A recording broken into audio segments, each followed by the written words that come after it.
Hello, everybody. Back today again with another installment of ranking number one songs. Today we're looking at the year 1970.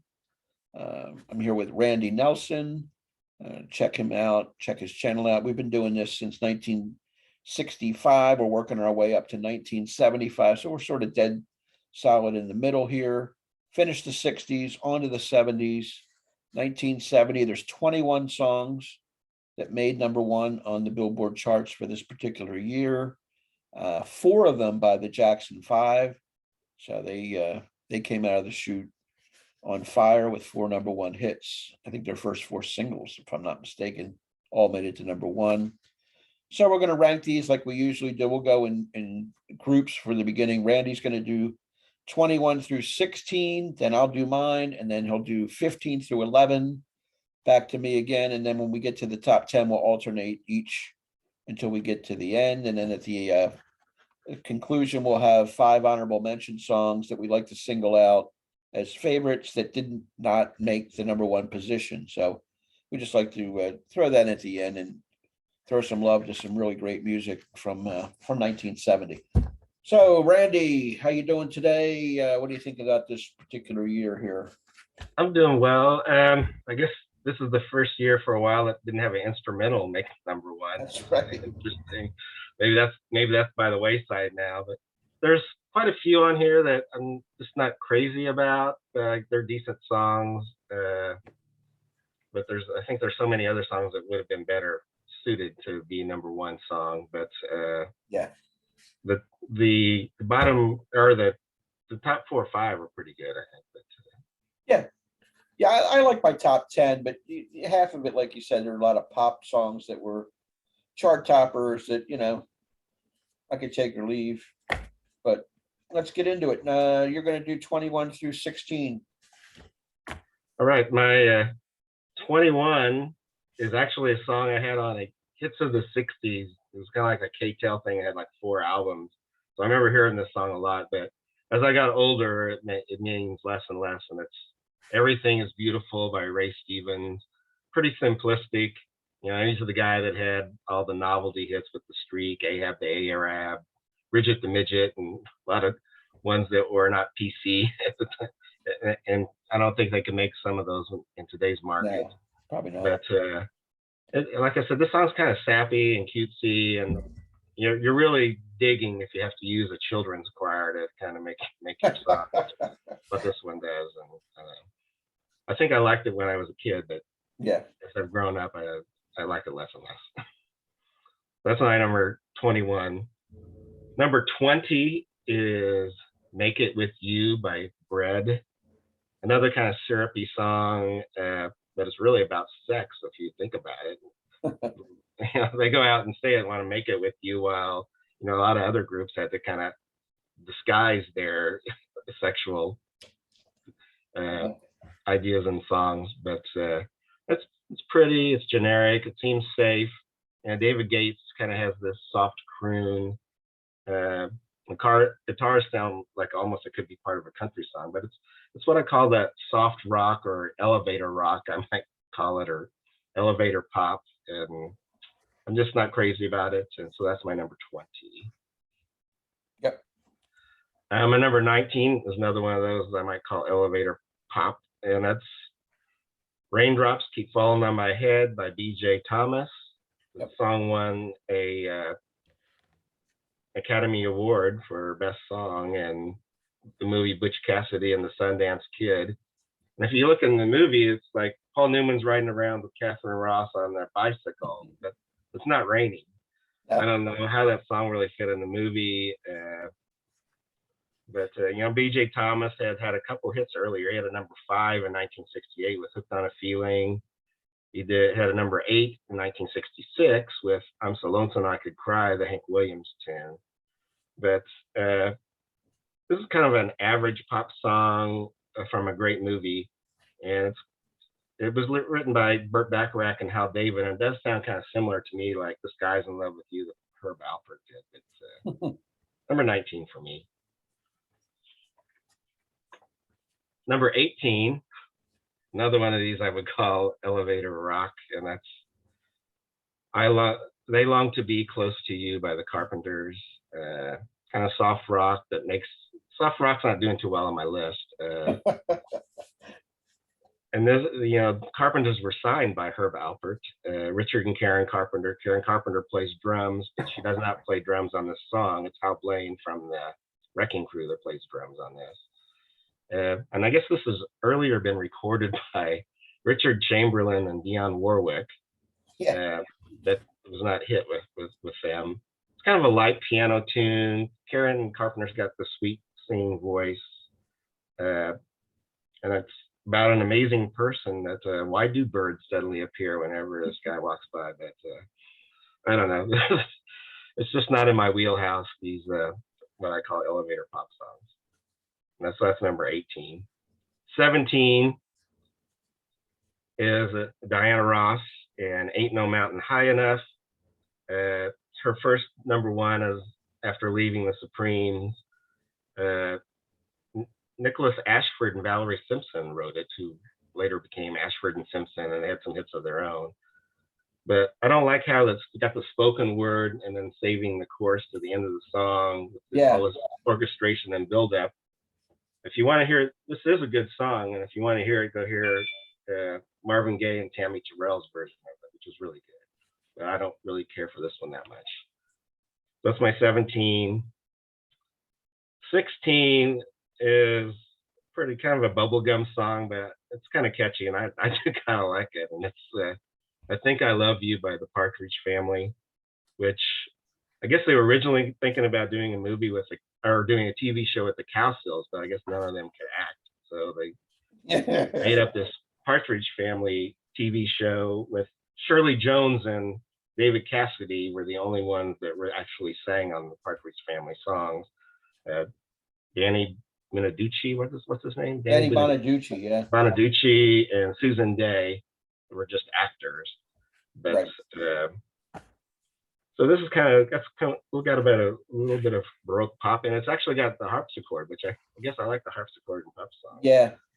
And that kind of a song about a guy has a crush and he's kind of afraid to admit it or afraid to do anything about it. But it's a decent song, really catchy. Yep, very good. I noticed out of the first 6 tunes that you mentioned, I have 4 of them. So we're thinking alike on a lot of these songs here. Although my number 21 you haven't mentioned yet, and that is Cracklin' Rosie by Neil Diamond. I've got it at the bottom here. I don't dislike the song, but it's inspired by a sparkling bottle of wine, from what I understand. The lyrics could be interpreted as a lady of the evening. Cracklin' Rosie, you're a store-bought woman, but you make me sing like a guitar humming. And I like to play it now, play it now. Yeah, it's a catchy song. It's Neil Diamond's first number 1 hit in the US. So that's about 21. Number 20 is the one you had at 21. Everything is Beautiful by Ray Stevens. 2 weeks at number 1. Of course, Ray was known for those novelty songs that you mentioned, Ahab, the Arab, the Streak, and Guitar Zan, which is actually a 45 I owned as a kid. Guitar Zan and his jungle band. He appeared semi-regularly on the Andy Williams show, Ray Stevens. And he comes out with this pop song here, Everything is Beautiful, Grammy winner. It's a nice sentiment, song for the masses. Everybody can get behind that. But too middle of the road for me. I'm putting it at 20. 19 is the One Jackson 5 song that I like the least. That's why it's at 19. That's ABC, Bubblegum Soul. I like the Jackson 5, especially in these years. They were extremely popular with the Black youth at that time, and youth in general. Really came on the scene and made a big splash. But just the lyrics, ABC, simple as 1, 2, 3, do, re, mi, I before E, except after C. I mean, it's cute, but I had to put it somewhere. It's number 19. They actually played this tune live on both American Bandstand and Ed Sullivan Show. And this was the song that knocked Let It Be out of the number 1 spot on the charts during that year. Number 17, Ain't No Mountain High Enough, Diana Ross, solo. after she left the Supremes. I don't like the spoken part of it either. It's very dramatic, where she's getting into if you should know, however all that stuff. It's well arranged with the strings and the big arrangement, but I prefer the Marvin and Tammy version by Miles. That's the one to listen to. That's a classic. You mentioned Nick Ashford and Valerie Simpson are the writers. Great songwriting team. And my number 16 and 15 are two that you've mentioned. They're both the elevator style music. At number 16, and they're both written by the same person or same duo. Number 16 is Close to You by the Carpenters, which big hit. It spent a month at number one. Burt Bacharach, Hal David, songwriting team, Karen Richard, the brother and sister pop act, soft rock, as you mentioned. Love Karen Carpenter's voice, no mistake. Sweet, angelic, beautiful voice. It's adult contemporary music. What can I say? A lot of covers. You mentioned some of the earlier versions, but Diana Ross covered it, as well as Stevie Wonder and Herb Alpert. So that's 16 and 15. I've got Raindrops Keep Falling on My Head by B.J. Thomas, another one at 4 weeks at number one. So between these two songs, they were 8 weeks at number one, 4 each. From the great movie Butch Cassidy and the Sundance Kid, best Oscar winner, best song, Hal David, Burt Bacharach again, back to back, big hits. And, it's just about overcoming troubles and this and that. Because I'm free, nothing worrying me. Da, da, da, da, da, da. It's kind of ordinary when you think about it. Is it an Oscar winner? It did win the Oscar, but, it's hard to believe there wasn't a better song out that particular year. So number 15 for me, Raindrops Keep Falling on My Head. Now we're down to, I was 16 rather. Okay. Now we're down to 15 through 11. Sorry about that. All right. Well, my number 15 is Love You Save by the Jackson 5. It's their third single in a row to hit number one. It's kind of a nice pop song. It's got this funky staccato guitar, but to me, it sounds a lot like ABC, which was their previous hit. Yeah. Jermaine kind of gets to shine on this one, and they sang this song on Ed Sullivan too. Yeah. And it was written by what they called the Corporation, which was like these 4 songwriters, including Berry Gordy, that wrote a bunch of songs for the Jackson 5. Yep. All right, my number 14 is ABC by the Jackson 5. Similar to the first hit, I Want You Back, but this is more of like the song should have been on like a Sesame Street or after school special with the simplistic lyrics. Another song written by what they call the Corporation. So that's got some bongos and piano riffs on here, and Jermaine gets to sing on this one as well. But, learning about love was like learning the ABCs. I don't know about that. Maybe if you're 12, you thought this song was pretty cool. And my number 13 is I'll Be There by the Jackson 5. This was their 4th number one. Kind of weird song about regret sung by an 11-year-old, romantic regret sung by an 11-year-old, but pretty impressive nonetheless. I like it when he shouts out, just look over your shoulders, honey. But then you have to think, well, it's 11-year-old. Right. and the ooh kind of does these oohs at the end of the chorus, which is pretty similar to Smokey Robinson. So he's probably been looking at the Motown stable and how the other artists were doing things. Yep. That's my number 13. My number 12, I had a little higher than you, and that's Cracklin' Rosie. I mean, he had a number 6 before that, Cherry Cherry, but this was his first number one. I kind of like the sound on this song, and I like how he slows down. Ooh, my Rosie child, you got the way to make me happy. How he kind of does that. But I always remember of an impressionist who was doing impressions, and he said, all you have to do for Neil Diamond is just talk intensely, because he doesn't really sing, but I don't know if that's true. I'm trying to. So now every time I hear Neil Diamond, I go, is he talking or is he singing? I like Neil Diamond. I had to bury that song for whatever reason. It's not my favorite Neil Diamond song, but I agree. But I do like Neil Diamond too. I've seen him in concert. Yeah. The acoustic guitars I like on here, and I guess he had written this song because he heard about a tribe in Canada where there were so many more men than women. So he said, "What Crackling Rosie?" he thought of as like a bottle of wine that's the store-bought woman is the bottle of wine you take home because there's no women for you. Gotcha. It's a little melodramatic and a little silly, but I don't know. It's a fun song for me. Mm-hmm. And then number 11, get the Beatles fans mad. The Long and Winding Road is my number 11. It's the Beatles' last number one song about disillusion of a romantic relationship, or could it be about the Beatles breaking up? Some people have theorized. Supposedly, Paul McCartney offered this to Tom Jones, but he didn't do it. He had already had another song he was doing. And of course, Paul McCartney did not like what Phil Spector did to the song, adding all the orchestration and everything that Lennon and Harrison did like. And so, of course, some think that Lennon was just being a contrarian and wanted to be something else. But it kind of meanders to me, this song. It goes on a little long. But I have not heard the naked versions without the all orchestration. Have you? Yeah, I don't like the naked version. I prefer this version. Yeah. And I think that meandering part is maybe intentionally, because what does a long and winding road do? It meanders. Yeah. But I mean, I didn't realize that they were offering it to Tom Jones, but he could have done a great job on this. This is his kind of song, I think. He can belt it out more so than the Beatles. Yeah, that's good. My number 15 is one you had earlier, The Partridge Family. I Think I Love You. I do love it. It's catchy.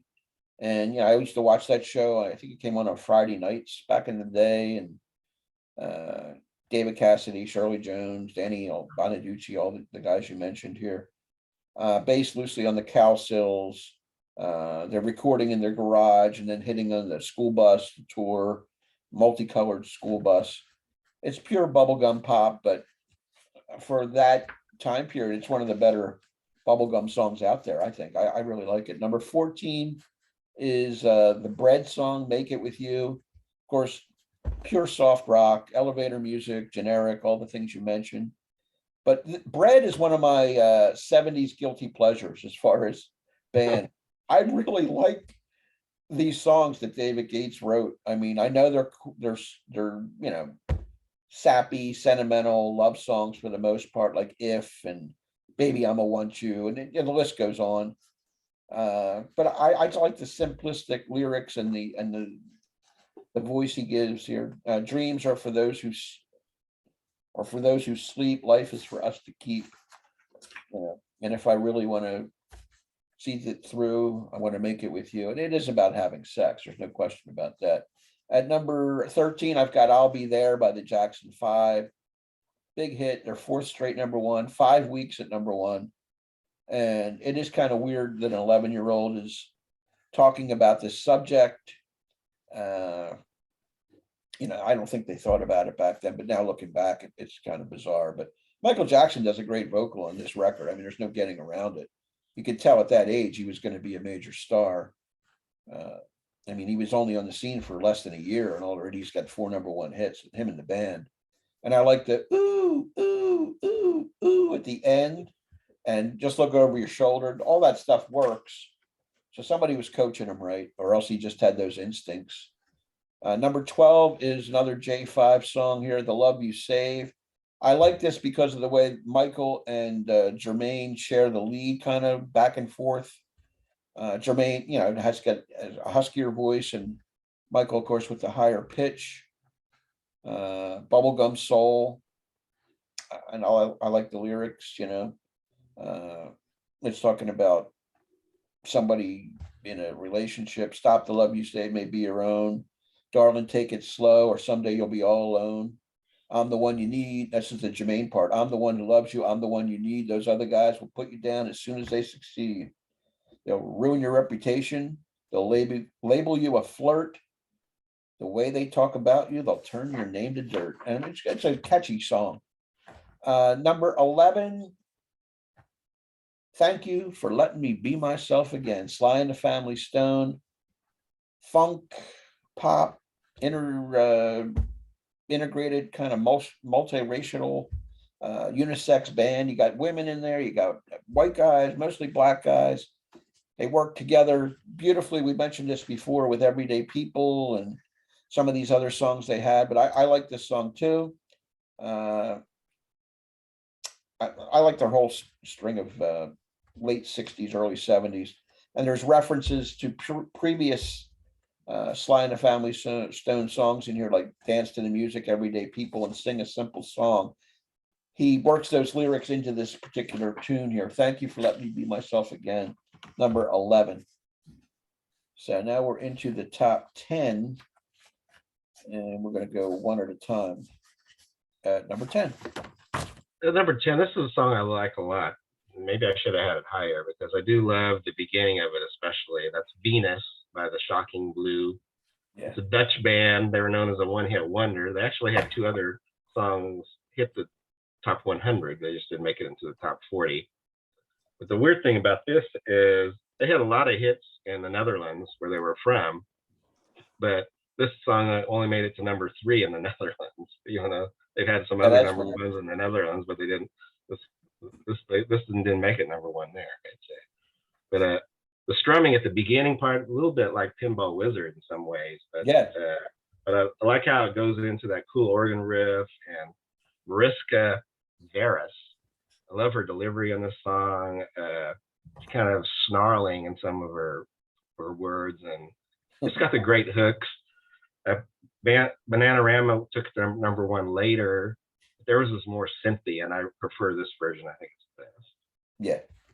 Yeah, it's a real favorite of mine. I have it actually at my top 5 here. My number 10 is The Long and Winding Road, which you had earlier. Yeah, it sums up the finality of the Beatles, I think. McCartney says he was inspired by the beauty of the countryside in Scotland. That's where he got his inspiration to write this.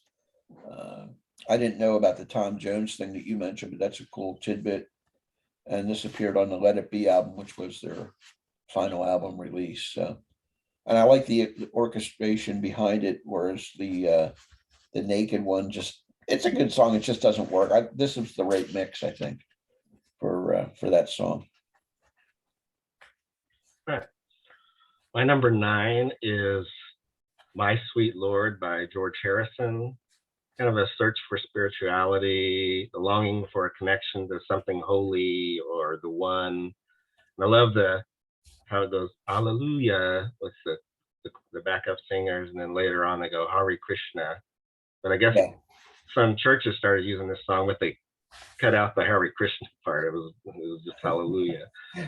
But this, and of course, the big thing about this song is that he later got sued because they said it sounded too much like the Chiffons' He's So Fine, which it does kind of sound. It has a similar melody. But the funny thing I saw was that the Chiffons actually did a cover of this in the 90s. Wow. Which I didn't know. I didn't know either. It's a beautiful song, and I really like it. It's my number 9. Yeah, I really like it. I like it a little bit more. My number 9 is the last of my Jackson 5 songs, and that's I Want You Back. This is a great initial song for them to come out of, to start their career. Their first big hit, released late in 69. It didn't hit number 1 until January of 1970. Michael Jackson has so much soul in his voice here for an 11-year-old kid. And then this proved these guys were the real deal. I mean, the performance of them with those purple outfits and stuff on the Ed Sullivan Show, and you got Jackie, the older brother, with a real high voice. He appears in here, and then the deeper voice of Jermaine. Michael just tearing it up. The music behind it with that piano, it just starts off with a bang. Great song. I Want You Back. By far my favorite Jackson 5 song they ever did. All right, number 8 is War by Edwin Starr. One of the best anti-war songs ever. Powerful, in your face. Yep. Written by Norman Whitfield and Barrett Strong, who was doing songs for the Temptations. I heard someone call it part soul, part psychedelic freak out. That's how they described it. Yeah, But yeah, Edwin Starr kind of out Levi Stubbsing Levi Stubbs the way that he yeah, really, goes into the lyrics. His voice shines all through with the fuzzy guitars and the tambourines. It's just a powerful song, and I also like Springsteen did a good cover of this song he too as did. well. Yeah, That's my number 8. yeah, that's a great song. My number 8 is "The Tears of a Clown" by Smokey Robinson and the Miracles. Uh, Co-written actually with Stevie Wonder and a guy named Hank Crosby, who was a producer. The three of them wrote this song. I just like everything about it. It's got that little circus music with a calliope and sad lyrics here about a guy being dumped by a woman. There's some sad things known to man, but there ain't too much sadder than the tears of a clown when there's no bun around. Great lyrics into. I don't have all the lyrics here, but there's things about Pagliacci, who's a clown, and I try to keep on circusing, and just references to that whole arena of where a clown would be. Love it. Bob Dylan once said Smokey Robinson was the great songwriter that he was. He had him as a genius, and he may be right. Great song. Yeah, that's my number 7, Tears of a Clown, Smokey Robinson and the Miracles. I was going to say that about Bob Dylan, and he stole it. Yeah, But and I guess Stevie Wonder and Hank Crosby had done this instrumental, and I guess Smokey had heard it and he thought it sounded kind of circusy, so yeah, that's where he got the idea for Tears of a Clown. I think he wrote all the lyrics on this one. There's a smile on your face, it's only there to fool the public. right. It was actually on the 1967 album "Make It Happen," but he had kind of stopped touring and everything and became vice president in Motown. So they picked the song off one of his old album and released it as a single, and it went all the way to number 1. And he didn't stay retired for very long after the success of this song. He went out on a solo career. But Yeah, and there is a nice cover by the English Beat. I don't know if you're familiar with them no, or not, but called the English Beat in the U.S., but they're called the Beat in the U.K. I guess there was already a group called the Beat in the States. But great song. I love Smokey Robinson's lyrics in this song. yeah, they're fantastic. We had our number 7 and 8 flip flop because I have it number 7, "War" by Edwin Starr. Anti-war, anti-Vietnam at the time song. War, what is it good for? Absolutely nothing. Like you said, he out Levi Stubbs himself here. He just shouting and screaming, so much passion in the voice. Edwin Starr had a hit in 1969 called 25 Miles. It made it to number 6.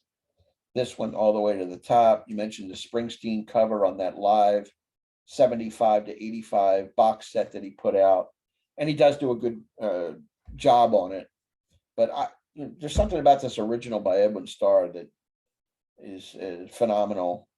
And you also mentioned it was originally intended as a Temptation song, or maybe you didn't. No, I just said that Norman Whitfield and That's Barrett right. Strong had written a lot of stuff for the Temptations. Yeah, Wrote yeah. I this think one. I think it was originally offered to them, and they Oh. turned it down, or they switched it over to Edwin Starr because Edwin Starr was not a major Motown singer. I mean, he had a couple of hits, but this one would have put him on the map for good. That's like a signature song for sure. Yeah, I didn't know about that, but when you think about it, you think their main job was making hits for the Temptations, so they probably did a first Yeah. job.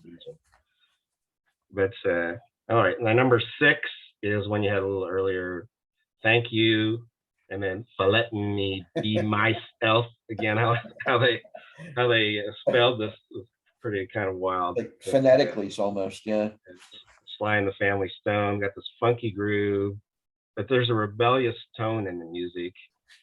The one thing that stands out for me is Larry Graham's bass on this is just unbelievable. Yeah, yeah, And the song sounds like a celebration, but it's really not.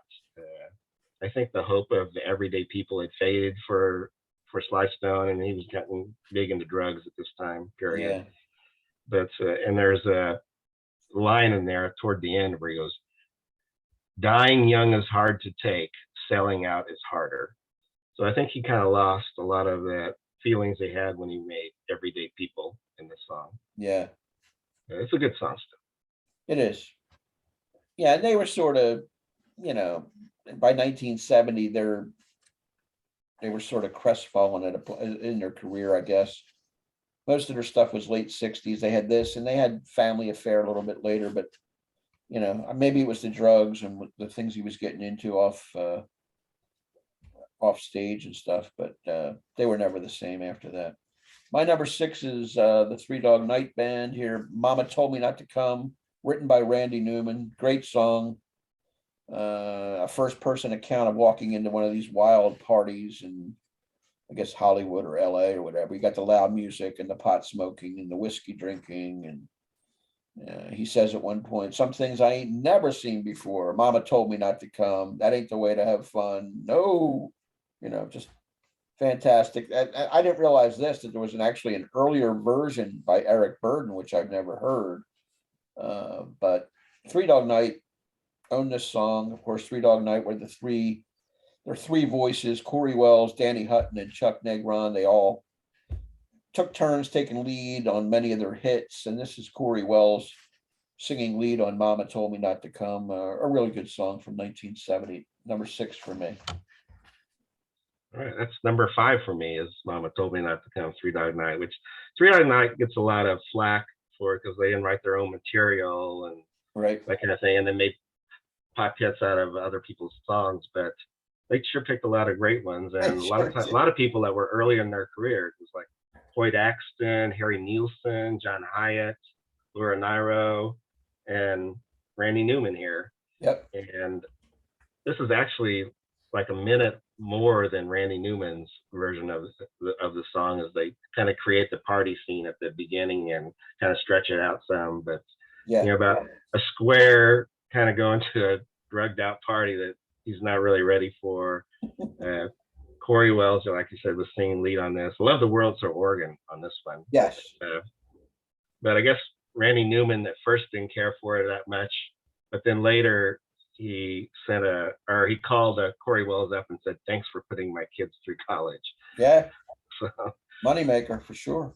But this is pretty much a banger. I think that's a great song. That probably is my favorite Three Dog Night song. They've had a lot of good ones, like you mentioned. You can name a dozen monster hits they had. This is tough to beat. That's number 6, right? Or number. That was my number 5. Yeah. Number 5. We're in the top 5. My number 5 is "American Woman" by the Guess Who, which I absolutely love this song, but finished 5th. I like the beginning where it's sort of acoustic, and then it gets into that heavy rock riff. It starts off, "American Woman, gonna mess your mind," and then it just jumps in. Huge hit.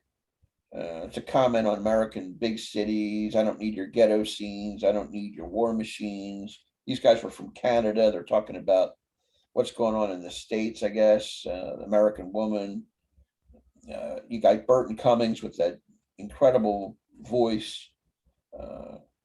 And you got Randy Bachman with the riffs and the guitar playing. So, and they actually had different opinions on what the song meant. Burton Cummings, said the girls in the States seemed to get older much quicker and made them more dangerous. And where Randy Bachman said this is an anti-war protest song. So 2 guys in the same band, it meant different things to them.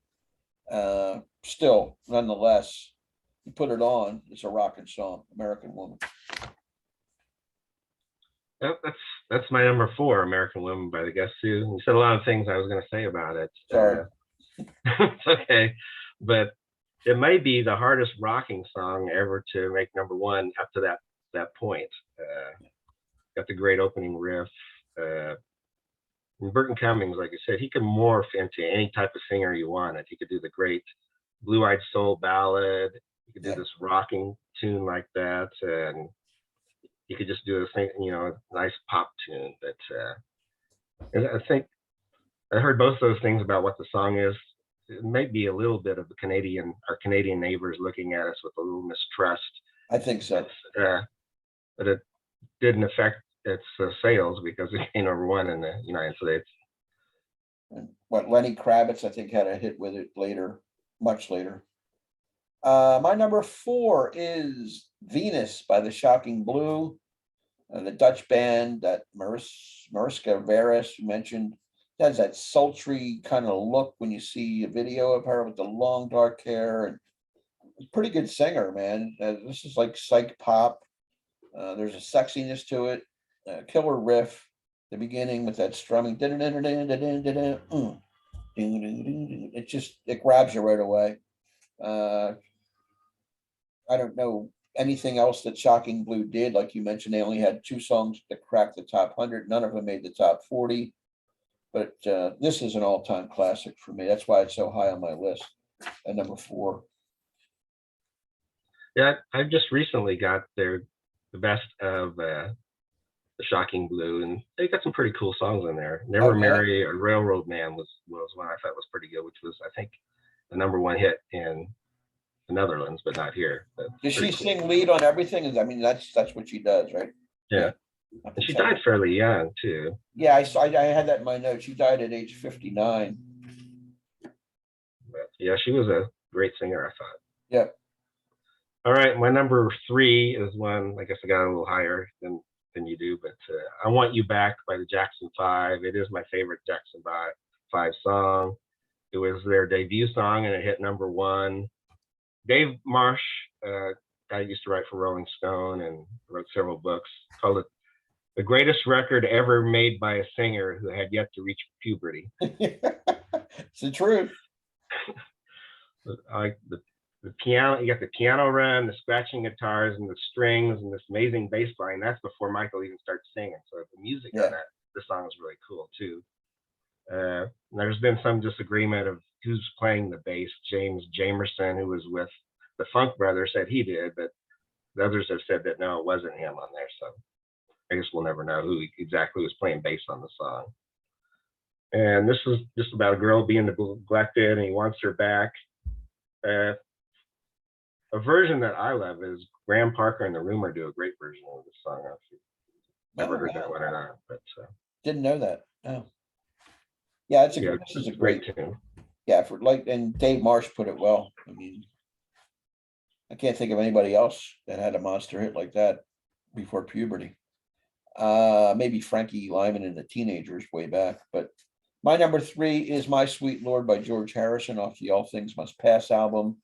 Just a gorgeous song, beautiful, spiritually uplifting. I liked everything about this song from the day I heard it. So kind of unifying song. I think you don't have to be religious for this song to work for you. And it doesn't matter what religion you are, you can vibe to this song, My Sweet Lord, whether you're Jewish or Catholic or Hindu or whatever. You hear this song and you can sing along to it.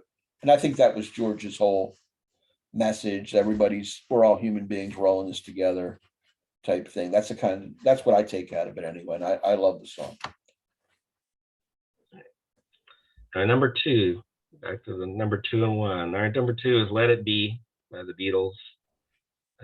Supposedly Paul McCartney, he had a dream about his mother and all the things that were going on, and she just said let it be, and he thought it became, that's where he got the idea for the song. So I guess in the song where it says Mother Mary came to me, he's really talking about his mother Mary. Yes. But some people have given it a religious context, and I guess that's okay. But this is about certain things you can't control. You just got to let it be. It's got this great melody and one of his best vocal performances, I thought. Billy Preston playing, I think he plays the piano on this one. Supposedly John didn't like it. And of course, what does John like? What did well, I guess at this point in time, yeah, I know. You could tell the things were going to be over for the Beatles.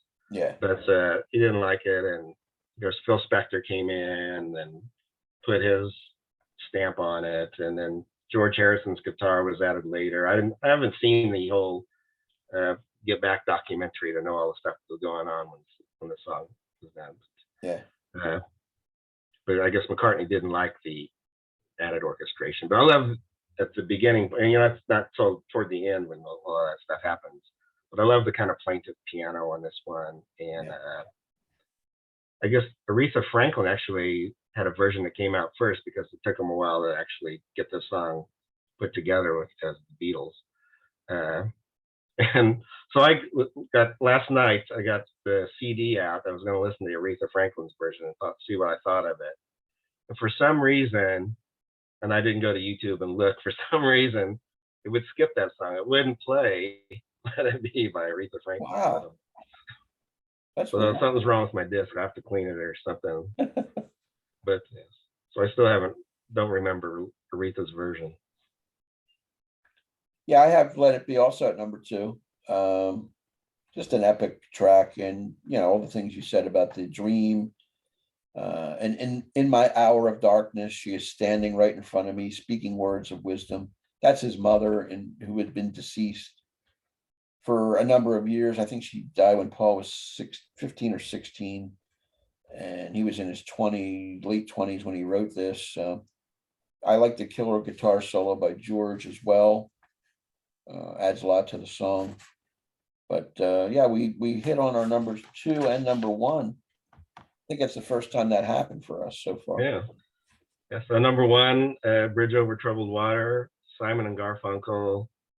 Art Garfunkel does an amazing job on this song. I guess Paul Simon thought Art should sing it, and Art had heard Paul Simon on the demo and thought that he should do it.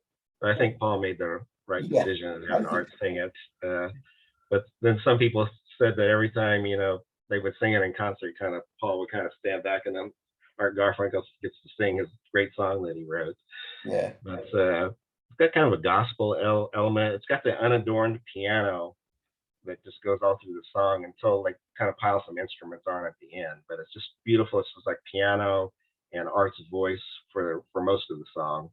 It's got kind of a hymn-like quality, and he uses his voice perfectly without all the vocal gymnastics. Just kind of, he goes and attacks the song. But because I don't know if you've heard Aretha. I did hear Aretha Franklin's version. I've heard hers. Yes, I had. So I listened to that, and actually Dave Marsh prefers Aretha Franklin's version. I don't see it at all. No. Hers is real orchestrated and everything, and a lot of she does all the vocal gymnastics with the lyrics, but this is the perfect song. The "Sail On Silver Girl" verse is like an epic moment in the song, and it just sounds amazing. And everyone in the world has covered this song, so that's saying something about it. Yeah, this is just in a league of its own. Title track from their last album, of course, came out in '70, "Bridge Over Troubled Water." 6 weeks at number 1. I mean, everybody had this record, and this song was all over the radio. Every hour you'd hear it. It's an absolute masterpiece of songwriting and performance by Art Garfunkel, which you mentioned. Definitely Art's crowning achievement as a vocalist is within this song for sure. And it's just, a tragedy for everybody that they couldn't get along, and they're bickering and disagreements and personality conflicts, egos, whatever, that they only gave us from, mid 60s till 1970 as an actual duo. I know they came back for "My Little Town" later on, and they did the concert in the park and all, but they should have been a longer lasting duo here. It's just, I can't believe they couldn't work out their differences, because they made such beautiful music together, and tragic. But that's number 1. It was an easy number 1 for me. I knew, and to beat out "Let It Be" takes some doing, because that could easily be number 1 in any other year. It's that strong. So I'm glad we had the 1-2 punch. That's solid. What did you have third? I forget. I had the Jackson 5 song. Yeah, I had "My Sweet Lord," which, I like Venus a lot too, but I didn't want to be too personal. I wanted to go with what I thought were the best songs. I think I should have probably put Venus up there more, because I really do love that song. It's a fantastic song. Anybody that has not heard that or forgets it, go back and listen to that song. It's fantastic. All right, so we're going to go with our honorable mentions now. 5 songs that never made it to the number 1 position, but did chart at some point within that year. So what do you have for us? Well, actually, my favorite song of all time, I don't know if I've said this before, is Rainy Night in Georgia by Brooke Benton. I just love how he sings that song and his voice on that one. And it only made it to number 4. It was a great song. Great I love song. that one. Looking Out My Back Door by Creedence, which made it to number 2. Yep. Creedence had all these songs, but just couldn't hit number 1. They could hit number 2 and number 3, but not number 1. The third one I had was Only Love Can Break a Heart, which made it to number 33, I think is what I wrote down. Great song. That's Neil Young. Love that album. Yep. After the Gold Rush. And so that's 3. And Stevie Wonder made it to number 3. Signed, Sealed, Delivered, I'm Yours. Really thought that's a really great song. Yep. I would kick quite a few songs off the number 1 slot from this year to have that one on there. Yeah. And the last one I had on there is Summertime Blues by The Who. It was released as a single from the Live at Leeds, made it to number 27. Just a great concert performance on one of the best concert albums ever, or live albums ever. Yep. 5 good ones. I don't have any of the 5, which usually we have 1 or 2 that we agree on, but I went in a little different direction. I went with my first one here is Vehicle by the Ides of March. Number 2, I'm Your Vehicle, take me anywhere you want to go. And then next song is Spirit in the Sky, Norman Greenbaum. I thought for sure that was a number 1 hit. I found out it's a number 3 hit, but that was a big song in its day. What was Chicago, 25 or 6 to 4 at number 4, top 10 hit. And then 2 songs that were out of the top 20 even that I like and I wanted to recognize. One of them is by the Moody Blues, Question at number 21, and Linda Ronstadt, Long Time at number 25. One of my all-time favorite Linda Ronstadt songs. I posted it on YouTube yesterday because I was preparing for this, and I said, you know what, I'm going to stick that on. She was young then. I think she was like 24, and she really has a way of interpreting that song. So that would wrap up my 5 honorable mentions. That Vehicle song, when I first heard it, I thought it was a Blood, Sweat, and Tears song. That's what it sounds like with the horns, yeah. And it just comes right out, just bang. And back then horns were big. Chicago, Blood, Sweat, and Tears, and the Ides of March, among others. So that'll wrap it up for 1970. Hope you enjoyed. Please leave some comments, subscribe to both our channels, Randall Nelson, Rich Strickler. Check us out. We do these once a week. We're going to be back with 1971 next time. Check out Randy's channel, diverse genres. He likes a little bit of everything, which I can't say for myself, but I pigeonhole myself into classic rock and singer-songwriter, but Randy's more diverse. He likes blues, he likes punk, he likes new wave and everything really. So, and even old school stuff before rock and roll began. He liked a little Sinatra here and there as well. So for Randy, this is Rich. Please make sure you comment on our videos. We'll give you some feedback. We'd like to know what your favorite number 1 song of this particular year was. Always good to see what our people that watch, their opinions of these lists as well. We'll see you next time. Take care, everybody. Thank you for watching.